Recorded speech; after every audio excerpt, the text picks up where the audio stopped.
Sur les bords de Loire, il ne faut pas attendre bien longtemps, car à peine la question posée... Est-ce que vous êtes choqué par les propos du président de la République? Il y a un mot qui ne passe pas.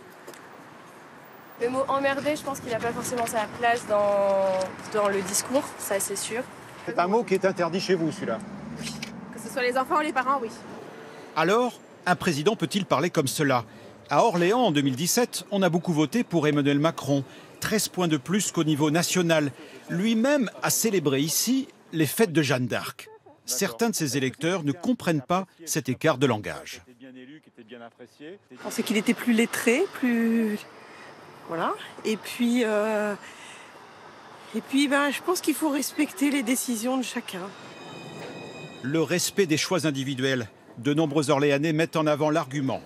Mais devant cette pharmacie, l'une des rares à pratiquer des tests Covid, 150 mètres de queue, là, les esprits s'échauffent. Non, je vais... Ouais, là, ça fait 4 heures d'attente. Ouais. Pour faire tester. C'est ça. C'est pas normal. Il y a ceux qui applaudissent Emmanuel Macron.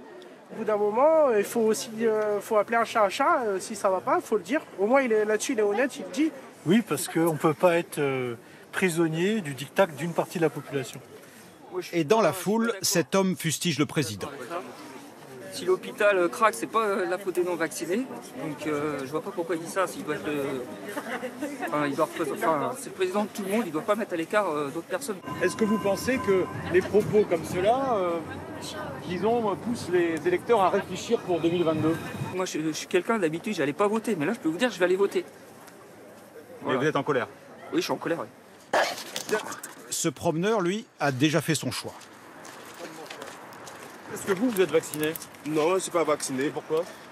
Parce que, premièrement, je suis pas pour.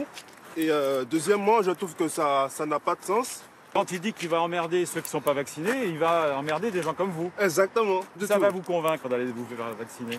Jamais. À l'hôpital d'Orléans, où il ne reste que 3 lits disponibles au service réanimation, le message se veut très clair. Plus de fermeté sur la vaccination. On a essayé pendant des mois de convaincre, d'expliquer, de donner des informations. À partir d'un moment, il faut taper du poing sur la table.